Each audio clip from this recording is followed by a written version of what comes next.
When I lifted my wife off the cold driveway and saw the terror on her face, I knew right away this wasn't an accident. Someone had attacked her.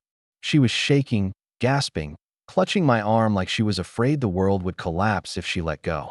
The way her voice broke when she whispered, "He tried to grab me," sent a chill straight through me that I ran down the street, searching the shadows.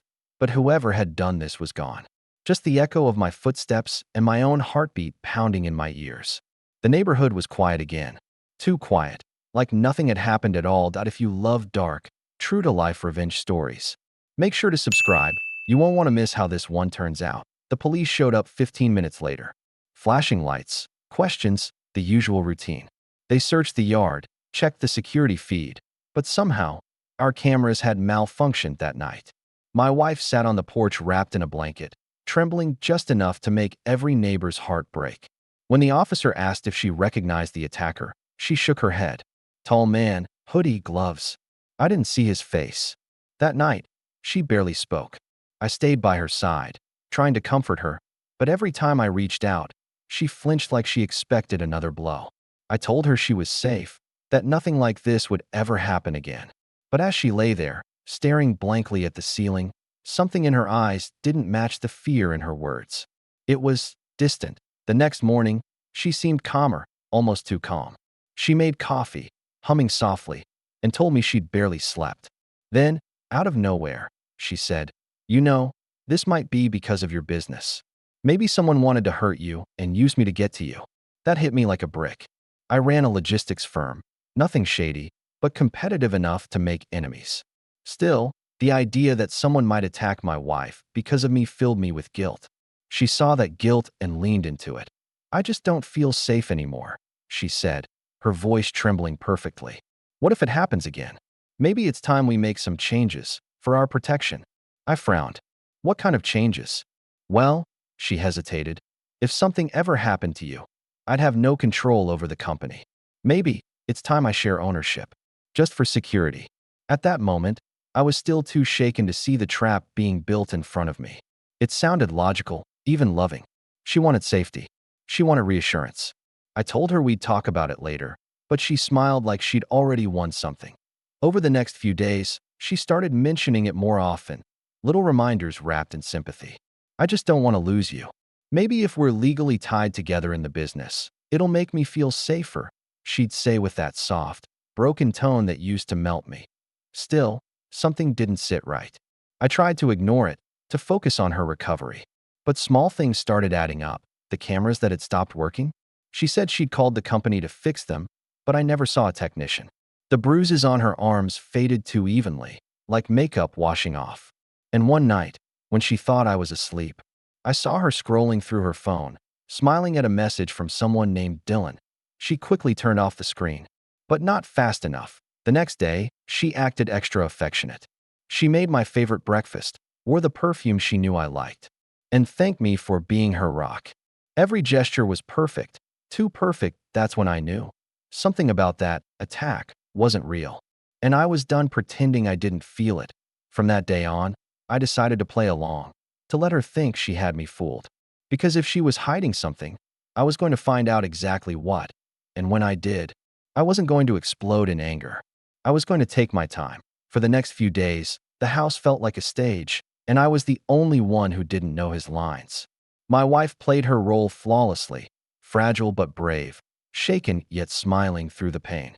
Every word, every sigh, every careful touch was designed to remind me that she was the victim. And somehow, I was the reason why. She never said it outright. She didn't have to. Instead, she'd say things like, "You know, if it weren't for your business, none of this would have happened." Or, "I just want to feel safe again. Maybe we can take precautions together." Each sentence landed like a tiny dagger wrapped in silk. At first, I swallowed the guilt whole. I worked longer hours, made calls to check if any competitors had made threats, even installed new lights around the house. I thought I was protecting her. But deep down, that uneasy whisper in my chest kept asking, protecting her from who? One evening, I came home early from work. She didn't hear me at first. She was on the phone in the kitchen, her voice low, soft, and strangely playful. "No, don't worry," she said. laughing under her breath. He's coming around. Just a matter of time. My stomach dropped. The way she said it, that tone, wasn't how a scared woman talked. It was how someone in control talked. When I stepped into the room, she jumped.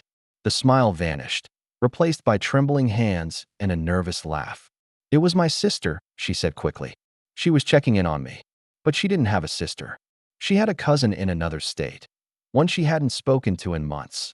That night, I lay awake listening to her breathe, wondering how much of what I'd seen, heard, and felt was real. Every gesture of affection now felt rehearsed. Every tear, a prop. The next morning, she apologized for acting distant and promised she wanted to reconnect. She suggested a weekend trip, just the two of us, no work, no stress. I agreed. I wanted to see how far she'd take this act, and who might slip up if we were away. That we drove out to a cabin by the lake, the kind of place that was supposed to heal things. She held my hand, talked about rebuilding trust, about new beginnings. But when she fell asleep that night, her phone buzzed on the nightstand. I turned it over and saw another message from Dylan. Remember the plan. Stay calm. He's close. I stared at that screen for a long time. My first instinct was rage, but I didn't let it win. Instead, I memorized every word. Then I took a quiet photo of the message with my own phone. The next morning, I was cheerful, calm. I made breakfast, kissed her forehead, and told her I was sorry for being distant. She smiled, relieved, or maybe proud. I knew you'd understand, she said softly. That I played along. I told her she was right. Maybe I'd been too focused on work. Maybe we should make things equal. I even said, if it makes you feel safer, I'll let your lawyer friend handle the paperwork. She blinked in surprise, then smiled. That perfect, practiced smile I used to love. You'd really do that for me? Of course, I said, smiling back. I just want us to be secure. Inside, my mind was racing. I didn't have a full plan yet, but the pieces were forming. I'd need proof, not just of an affair, but of intent. I wanted every lie documented, every message saved. Because when the time came, I wouldn't just expose her. I'd let her undo herself. That a few days after we returned home, she started talking about signing temporary safety papers. Something about transferring part of the business, just until everything blows over. She even brought a man to the house, her so-called attorney. He looked too polished, too confident, like someone who'd already measured me for the fall. That he shook my hand and said, "It's just a precaution, sir. A simple transfer of temporary authority to make sure your wife can act on your behalf in case of emergencies." I smiled politely and told him I appreciated his concern.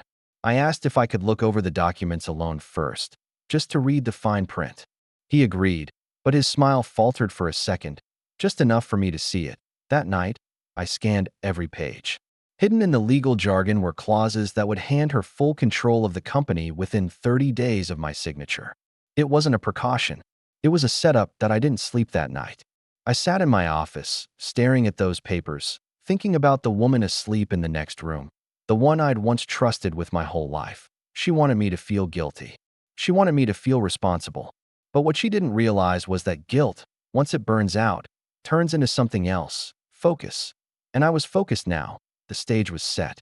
She thought she was playing me, but soon, she'd learn I'd been quietly rewriting the script all along. For the next week, I became an actor in my own house. Every smile, every nod, every thank you I gave her was rehearsed. She believed I was warming up again, that guilt was finally softening me. But the truth was, I'd never been colder. That I started watching. Quietly, methodically. I noticed how often she went out for therapy sessions, always around the same time every Thursday. I checked her car mileage before and after each trip. It never matched the distance to her therapist's office. I checked the GPS logs I'd secretly installed under her seat. The first time I opened the tracker data and saw the address she'd visited instead, a downtown boutique hotel, my stomach dropped. That I didn't confront her. Not yet. I wanted her to think I was blind, still wrapped in shame and devotion. I even brought her flowers that night. She hugged me like she'd just won. I smiled into her hair and thought about the room she'd been in that afternoon. Who might have been there with her? Every time she left, I saved the location. Each visit to the same hotel, same room number. I gathered screenshots of her texts to Dylan, sent through an encrypted app. She called him my safe place. I almost laughed when I read that. One night, I came home earlier than planned. She was on the couch, phone in hand, too absorbed in her screen to notice me. Her expression wasn't sadness or fear, it was excitement. That soft, dangerous kind that people wear when they're playing with fire. I stepped closer just as she locked her phone, smiling like a cat who'd just hidden something shiny. She said she was texting a friend from her support group. I didn't answer. I just nodded, pretending to believe it. Then, for the first time, she suggested we sign the business papers together the following week. Make it official. I agreed instantly, and that surprised her. She blinked, then smiled carefully. Really? Of course, I said. If it'll make you feel safe, I'll do it. She didn't know that earlier that day, I'd spoken to a private attorney of my own, someone who specialized in corporate fraud. We rewrote the documents, replacing her fake clauses with ones that mirrored them almost exactly, except for one hidden twist, a deferred ownership trigger that would expose any duplicate contract within minutes of activation. It was a digital tripwire. That same night, I found something else. While she was showering, I checked her laptop again, the same one I'd looked through before. This time, she'd been more careful. Most messages were deleted, but in the system's backup folder, I found an image preview she'd tried to erase. It was a photo of her and Dylan sitting close together in what looked like a hotel bar. Her hand was resting on his wrist. His smile was wide. In the reflection of the window behind them, I saw her wedding ring, still on her finger. I stared at that photo for a long time. My chest didn't burn like it used to. No anger, no heartbreak. Just clarity. That kind of cold understanding that hardens into resolve. The next morning, she brought me coffee in bed, her voice soft, tender. "You've been so good to me," she said.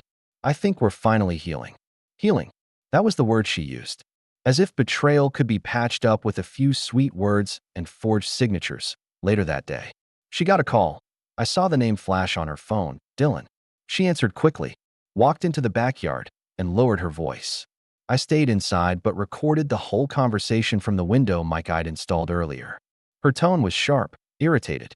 "No, he hasn't signed yet," she hissed. "Stop rushing me, he's suspicious."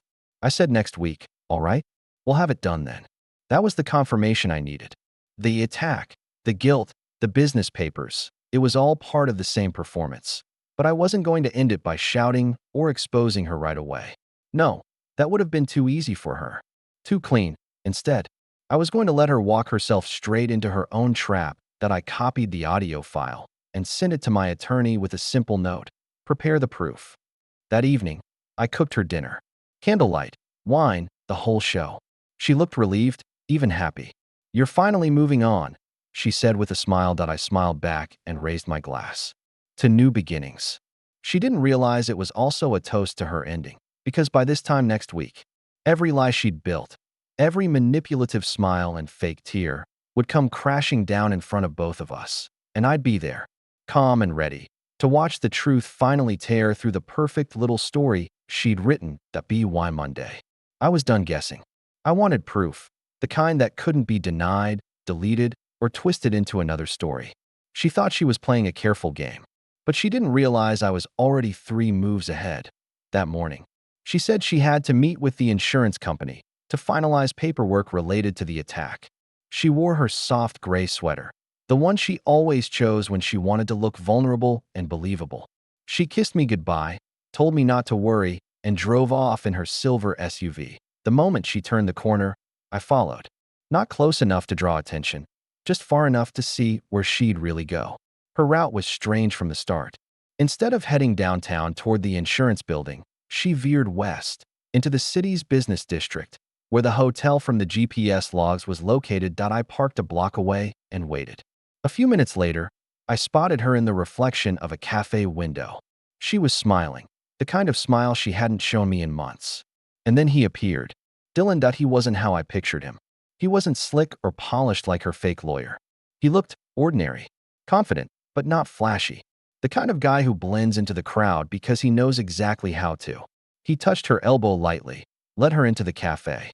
They sat by the window. She leaned in close. He laughed.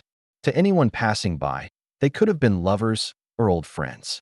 But I knew better. I watched through the reflection of my rearview mirror, keeping my distance. They talked for about 20 minutes. Then she slid a small folder across the table. He flipped through it, nodded, and tucked it into his jacket. Whatever it wasn't coffee they were sharing. It was strategy. When they stood to leave, she hugged him, too long. His hand rested on her back, just a second too comfortably. My jaw tightened, but I forced myself to stay still. I wasn't there to make a scene. I was there to collect evidence that I took photos of the exchange, time-stamped, geotagged, and clear enough for anyone to see exactly what it was. Proof. That evening, she came home glowing. She said the insurance meeting went great and that they were fast-tracking her claim. Finally, something good, she said with a soft laugh. Maybe we'll be able to relax soon. I nodded, pretending to be relieved. That's amazing, honey. You deserve it after everything. Inside, though, my plan was already in motion. I uploaded the photos and location data to a secure drive and shared it with my lawyer, who now had everything: the altered documents, the text logs, and now the proof of her meeting with Dylan. But I wanted one more piece: the link between her and the fake attack. The next day, I called in a favor from an old college friend, Ethan, who worked in private security. I told him I suspected my cameras had been tampered with before the night of the incident. Within hours, he confirmed what I already suspected. The footage from that night hadn't glitched. It had been manually deleted from our network. The deletion logs were tied to her phone. She didn't just fake fear. She erased the evidence that could have exposed the truth. That night, I acted completely normal. We had dinner, watched a movie, even laughed at a few parts. She rested her head on my shoulder, saying how much she appreciated my support. Her tone was honey-sweet, rehearsed. I kept my arm around her and thought about the version of her I used to love, the one that probably never existed. Later, when she went to bed, I stepped outside, stood in the driveway where it had all started. I could still picture that night, her shaking hands, the perfect timing, the exact spot under the broken light. She'd chosen it carefully.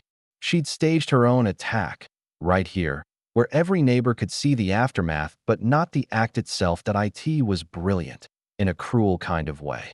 And I had to admit, part of me almost respected the strategy. Almost. The next morning, I told her I'd finally reviewed the business documents. Her eyes lit up. And I think we should sign them soon, I said calmly. But I want to meet your lawyer again. In person. I just want to make sure everything's right. She hesitated, just for a moment. Then she smiled, that careful smile, the one that never reached her eyes. Of course. I'll set it up. Perfect. That was exactly what I wanted. Because when we all sat in that room together, her, Dylan, and their fake lawyer, it wouldn't be me who'd be tricked.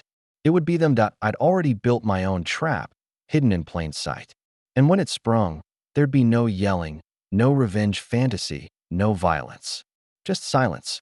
The kind that comes when someone finally realizes they've been outplayed at their own game. And I was going to enjoy every second of that silence. The morning of the meeting, everything felt too calm, like the still air before a storm. She made breakfast, humming the same tune she'd hummed the day after her attack. I remember thinking how eerie it was that she could act so flawlessly, her face showing the perfect mix of nerves and tenderness. To anyone else, she looked like a loving wife preparing for an important day. To me, she looked like someone walking confidently into her own ambush. She said she'd set the appointment for 2 p.m. at Greg's office, the same lawyer I'd met before.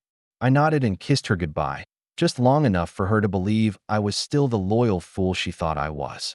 But the truth was, I'd already been there that morning. Greg's office wasn't an actual law firm. It was a rented co-working space under a false business name. My attorney had confirmed it the night before, and that meant everything that was about to happen could be recorded legally and discreetly, without violating any privacy laws. The cameras were already in place, hidden in plain sight among picture frames and desk ornaments. At T155, we walked in together. Greg greeted us with that fake charm that made my skin crawl. "Good to see you both again," he said, motioning us to sit. My wife smiled at him, a warm, knowing smile that told me they'd spoken far more than I'd ever realized. He placed 2 sets of documents on the table. "These are the final drafts. Just a few signatures, and you'll be all set. Can we go through them once more?" I asked, pretending to sound unsure. "Of course," he said, sliding the folder closer. As I flipped through the pages, I saw the familiar trap. Hidden clauses, complex wording, everything designed to look harmless. But this time, they weren't the same documents I'd seen before. These were the ones I'd swapped out through my lawyer. Mirror copies that looked identical, but included my digital watermark and a subtle change in the ownership clause. If anyone tried to file this version fraudulently, it would trigger an automatic alert to my attorney's office. My wife leaned forward, resting her hand on my arm. Honey, I know this is stressful, but we've talked about this. It's just paperwork. For us, for safety. Her touch didn't affect me anymore. Her words sounded rehearsed, stripped of any real warmth. You're right, I said quietly. Let's get it done. Greg handed me a pen. My wife exhaled like she'd been holding her breath for days. She reached for her copy too. And then, as planned, I let my pen hover just an inch from the paper.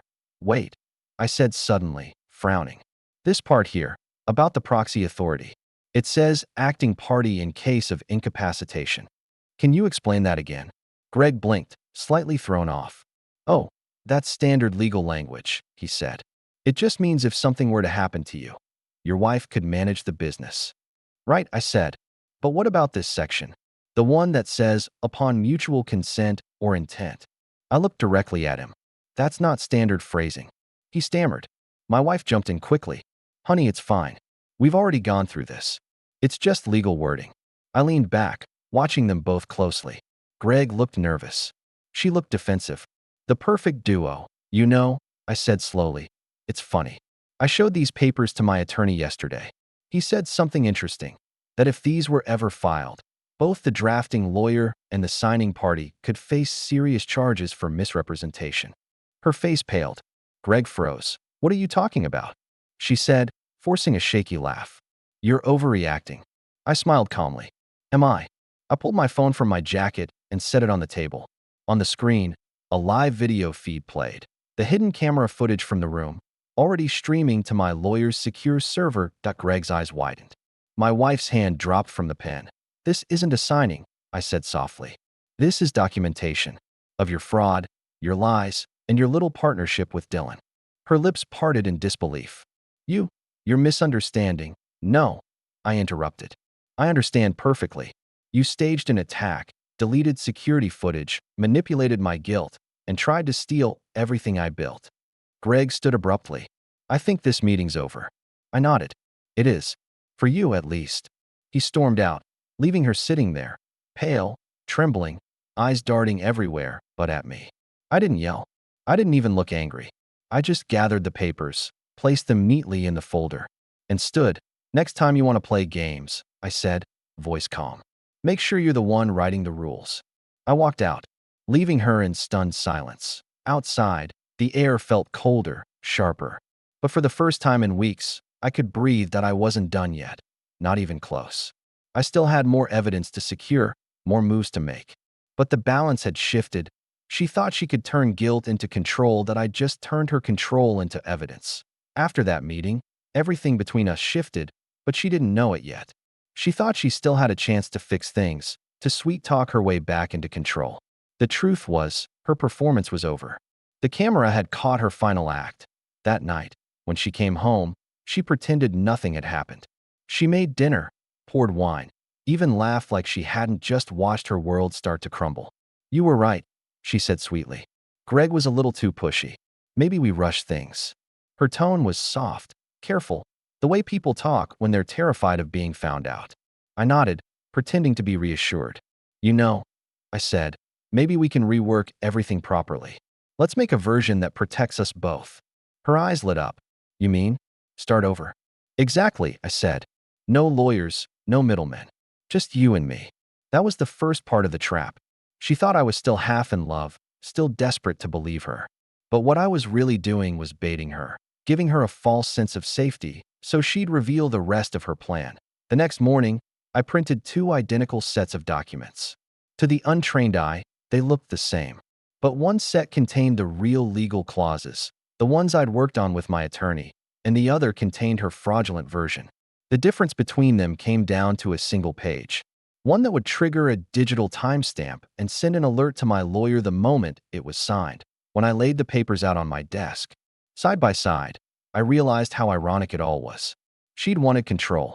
She'd wanted ownership. She was about to get both, just not in the way she imagined. That afternoon, She walked into my office wearing that same gray sweater from the insurance meeting. She looked almost nervous. "You actually redid everything?" she asked, scanning the papers. "Of course," I said smoothly. "We both deserve to feel safe. This is for us." She smiled, but her eyes didn't match. "You're amazing, you know that?" I was so scared I'd lost you. I handed her a pen. "Let's make sure that never happens." As she signed her copy, my heart didn't race. It didn't even hurt anymore. I just watched, calm, detached, as she sealed her own confession in ink. When she finished, she looked up, relief written all over her face. "See," she said softly. "Now it's real. Now we're a team again." I smiled faintly. "Yeah," I said. "A perfect team."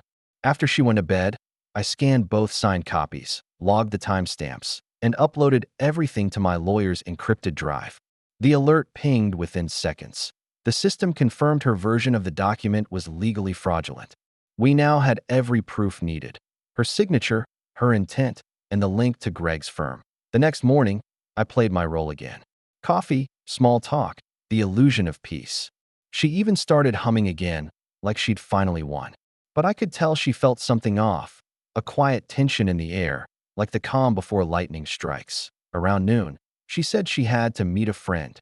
I knew what that meant. She was going to Dylan, probably to tell him everything had gone according to plan. I waited 10 minutes, then grabbed my keys and followed. This time, she didn't go to the hotel. She went somewhere new, an upscale apartment complex downtown. I parked across the street and watched her go in. 20 minutes later, she came out with Dylan. They were laughing. He handed her a small envelope, kissed her cheek, and got into his car. She glanced around nervously before driving off. When she was gone, I approached the building. My attorney's investigator, whom I'd hired just days before, was already waiting inside. He handed me the photos, Dylan and my wife together at the hotel weeks earlier, plus digital proof that Dylan had wired a consultation fee to Greg's fake firm. Every connection tied neatly together now. When I came home that evening, she was there, cheerful, pretending everything was normal. She asked if I'd thought about taking a vacation after all the stress. I said sure, maybe somewhere quiet, somewhere we could both relax. But inside, I was already planning my own kind of trip, one that would take me as far away from her as possible. The only thing left to do was make it official. That night, while she slept, I placed a small folder on the kitchen table, one with her name on it. Inside were copies of every fraudulent document, a printed email chain between her, Dylan, and Greg, and a short note in my handwriting. "Game over. My lawyer has everything. By the time you read this, it'll already be filed. Don't call me. Don't look for me. You've already taken enough." When I closed the door behind me, it was still dark outside. The air smelled like rain. I didn't look back. Not once. Because for the first time in months, I didn't feel angry. I didn't feel broken. I felt free. But the story wasn't finished yet. I still had one last move to make, and it would expose every one of them publicly, cleanly, and legally. And that part was going to be beautiful. By dawn, I was already miles away from that house. The folder I'd left on the kitchen table was the quietest explosion I could have caused, and I knew it would go off the moment she woke up. I parked outside a small diner near the highway, ordered black coffee, and waited for my lawyer to call. The sun was just coming up, washing the world in that soft gold light that feels like a clean slate. My phone buzzed. "She opened the file," my lawyer said. "We got a digital ping from the cloud backup. She knows." I leaned back, exhaling slowly. And Greg, gone dark. His firm's registration was fake, but Dylan's name shows up in the payment logs. That's enough to open a case. The investigators already have copies. Good. Everything was unfolding exactly the way it should. Around noon, my phone lit up again. Her number. I let it ring once, twice, then declined it. A text followed seconds later. "We need to talk. Please. You don't understand." But I did. I understood perfectly. While she spiraled, I drove back to the city and walked into my office for the first time in weeks. My staff greeted me like I'd just returned from a long trip. I smiled, acted casual, and called an emergency board meeting. Within an hour, every senior member of the company sat around the conference table. "Some of you may have heard rumors," I began. "I want to make something clear before this gets twisted by the wrong people." I laid out the facts, calmly, professionally. The fraudulent documents, the staged incident, the manipulation. I didn't say her name, but everyone knew. I finished with a simple statement. The company is safe. The people behind this will face the law, and I'm not going anywhere. The room went silent. Then, one by one, they nodded. They trusted me. That meant everything. That afternoon, the story started breaking, not because I leaked it, but because people talk. Greg's firm was exposed online within hours. Dylan's name surfaced on social media tied to an investigation for fraud and extortion. None of it came from me. The evidence did all the talking. At home, my wife, or ex-wife, soon to be, was unraveling. She called dozens of times. She left voicemails ranging from tearful apologies to desperate threats. The last one ended with, "We can fix this. Please, I never meant to hurt you." But the thing is, she did. And she meant every step of it until the moment she got caught. That night, I met with the detective assigned to the case. He'd reviewed everything: the recordings, the emails, the financial transactions. It was airtight. "You did your homework," he said. "Most people in your situation would have lost their heads. You kept yours." I gave a small smile. Losing my head was exactly what she expected. When I got back to my temporary apartment, there was an envelope waiting for me, hand-delivered. Inside was a letter, her handwriting. "You've ruined everything. Dylan's gone. Greg's being questioned. You could have just talked to me." I read it twice, then folded it neatly and placed it back in the envelope. There was nothing to say. The next morning, my lawyer called again. "The charges are moving forward. But I have to warn you, she's trying to negotiate. She says you provoked it." I laughed quietly. "Let her try? Everything's documented." For the first time in a long time, I slept deeply that night. No guilt, no doubt, no pretending. When I woke up, I checked the news. There it was, headlines about the investigation. Their faces blurred, but their actions clear. Couple suspected of fraud scheme involving fake attack and forged business transfers. It wasn't revenge through chaos. It was revenge through truth. And that's what made it hit harder. Later that day, I got one last call from her. I almost didn't answer, but curiosity got the better of me. Her voice was quiet, cracked. "You destroyed me," she whispered. That I didn't raise my voice. I didn't gloat. I just said, "No, you destroyed yourself." I just turned on the lights. Then I ended the call.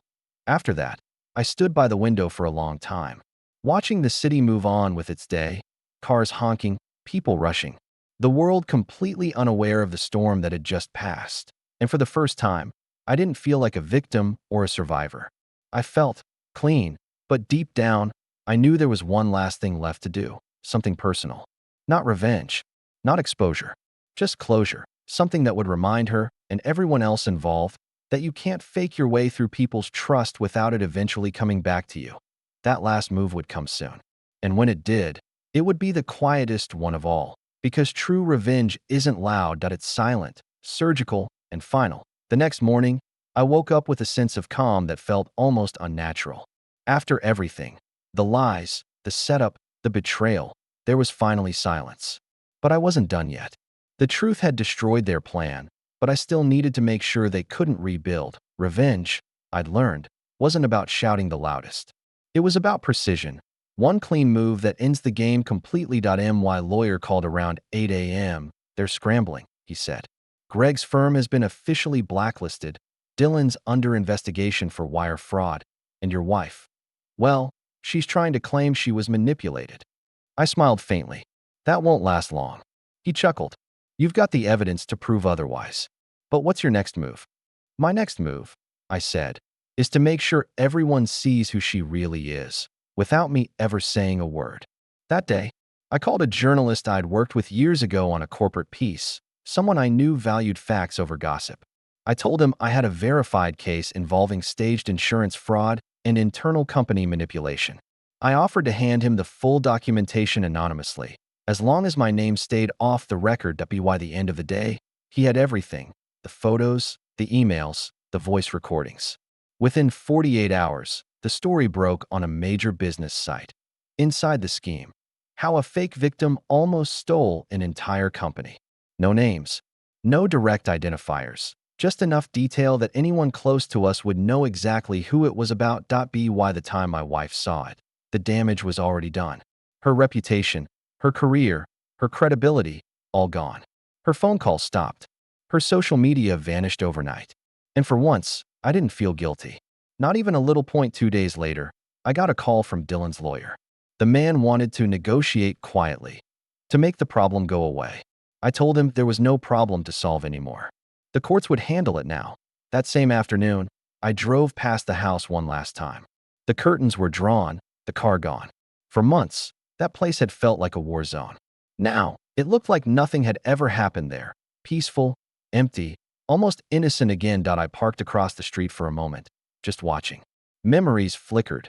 The laughter, the dinners, the night of the so-called attack. But instead of pain, I felt distance. Like I was watching someone else's life from behind glass. Then I saw her. She stepped outside, pale, wearing sunglasses even though it was cloudy. She looked around, maybe hoping to see me, maybe fearing it. I didn't know. For a brief second, our eyes met, from across the street, through tinted glass. She froze, realizing I was there. I didn't move, didn't wave, didn't speak. I just looked at her for a moment and then drove away. That was the last time I ever saw her. Later that week, my lawyer confirmed the final updates. The case was moving forward. The company fully cleared and all stolen assets frozen. She'd signed a settlement deal that effectively ended her stake in anything tied to me. And Dylan? He'd skipped town. Word was, he'd tried to withdraw money from a shared offshore account, the same one my team had already flagged. The transaction was stopped mid-process. Every cent seized at IT was poetic, really. She and her lover had built a web of deceit so carefully, only to be trapped in it themselves. That night, I poured myself a drink and sat on my balcony, looking out at the city. It was quiet, not the eerie silence that used to haunt me, but a peaceful kind of quiet. The kind you get when the storm finally passes. That I wasn't thinking about revenge anymore. I was thinking about what came next. I'd spent so long surviving someone else's lies that I'd almost forgotten what it felt like to live for myself. I started planning small things, a trip out west, a new project, maybe even buying a small cabin near the lake. I wanted space, honesty, and peace. And as strange as it sounds, I didn't hate her. Not anymore. What she did was cruel, yes, but it taught me something I never would have learned otherwise. Trust isn't about blind faith. It's about observation, patterns, truth, and sometimes the best revenge is simply not playing the same game. Before going to bed, I checked my messages one last time. There was a new one, a single text from an unknown number. No words, just a broken heart emoji. I stared at it for a moment, then deleted it. No reply, no reaction. The past was done. The future was mine. It had been 3 weeks since I last saw her. Life was finally starting to feel steady again. Quiet mornings, simple meals, no more lies echoing through the walls. But as much as I wanted to move forward, there was still one thing left unresolved. The attack. The attack that had started everything. Even after everything had unraveled. The affair, the fraud, the fake contracts. Part of me still needed to know how deep the deception went. I didn't want closure built on assumptions. I wanted facts. One evening, as I was finishing up some paperwork, my phone rang. It was Ethan, the private investigator who had helped me trace her GPS data earlier. "You're going to want to see this," he said. "We recovered something." He sent over a link. A video file. It was from a nearby house's security camera, one that faced the street just opposite my driveway. The owners had recently updated their system and discovered a few old clips that had been auto-archived. The timestamp matched the night of the attack.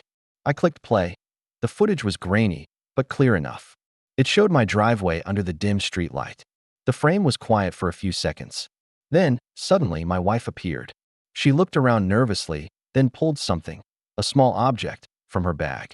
She threw it down, hard, onto the pavement. Then, deliberately, she stumbled backward, lowering herself to the ground before letting out a sharp, panicked scream. A few seconds later, a figure in a dark hoodie appeared, not rushing, not aggressive, just walking calmly toward her. He crouched beside her for a second, as if checking something, then jogged off down the street. She waited 2 beats before screaming again, this time louder, and then I appeared in the frame, running barefoot toward her. I froze the video. My hands were steady, but my chest felt heavy, not with anger, not even sadness, just finality. It was all there. Every moment, every lie. She staged the whole thing. Ethan said quietly on the phone. "That guy, The one in the hoodie. We cross-checked his build and gait with photos of Dylan. It's him. No question. For a long moment, I couldn't speak. I just stared at the frozen frame on the screen. The truth was right there, and it was worse than I imagined. Not because it shocked me, but because of how simple it was. The performance that had almost destroyed my life came down to two people, a camera and a scream rehearsed too well. Send the footage to my lawyer, I said finally. Make sure it's stored securely. Already done, Ethan replied. That night, I sat on my balcony with the video still open on my phone. Watching it once was enough to understand everything, but I couldn't look away. The irony hit me. The attack that made me feel powerless was actually the moment I'd been manipulated the most. A few days later, my lawyer confirmed that the footage had been submitted to the ongoing case. It sealed the story completely. Any argument she might have made about being coerced vanished with that single file. The police officially reclassified the attack as stage fraud that I didn't attend any hearings. I didn't need to. She was facing the consequences, and I'd already spent too much of my life in her shadow. Still, one evening, curiosity got the better of me. I looked up the case updates online. Her name appeared in a small local article. Woman charged in staged assault and fraud case. There was a brief mention of an accomplice who fled jurisdiction, referring to Dylan. That was it. No drama, no spectacle, just a few cold sentences, and strangely, I felt relief. Not joy, not triumph, just peace, because now the story had an ending. A few days later, Ethan called again. So what now, he asked. You finally free to breathe? Yeah, I said quietly. I think I am. He chuckled. You know, most guys in your position would have lost everything or gone after her in anger. You did it with control. I didn't need to destroy her, I said. I just needed the truth to speak louder than her lies. That night, I finally deleted the backup folder that had been sitting on my desktop for months. Every file, every photo, every message, gone. I didn't need to look back anymore. The next morning, I packed a small bag and drove out of town. The highway stretched open ahead of me, endless and quiet. For the first time, the world didn't feel heavy. I stopped at a gas station, grabbed a coffee, and looked at my reflection in the window. I didn't see the man who'd been tricked or betrayed anymore. I saw someone who'd survived, not because he fought harder, but because he stayed smarter. Revenge hadn't been about payback. It had been about clarity, taking back control, not through chaos, but through calm. And as the sun broke through the clouds, lighting up the horizon, I realized something I never thought I'd say. She'd given me freedom, not through love, but through betrayal. And I was done letting her story define mine. 6 months later, I barely recognized my life. The man who used to wake up to tension, lies, and paranoia now opened his eyes to quiet sunlight spilling through the curtains of a small lake house. My house. No ghosts, no hidden agendas, just peace. The mornings were simple. Coffee on the porch, the sound of birds instead of arguments, the steady rhythm of the water brushing against the dock. I'd started running again, rebuilding my body the way I'd rebuilt my mind, slowly, deliberately, 1 mile at a time. The company was thriving too. After the truth came out, clients who'd once doubted me reached out again, offering partnerships, projects, even apologies. But the real reward wasn't business. It was balance. I'd finally learned that success didn't mean control, it meant clarity. Sometimes, though, I still thought about her. Not with hate, just reflection. How easily trust can become a weapon in the wrong hands. How love, when twisted by greed, can turn into something unrecognizable. One afternoon, while cleaning up old files, I found a folder I'd missed, hidden deep in a cloud backup. It was labeled The Future. For a second, I froze. I thought it might be one of hers, maybe something left over from the chaos.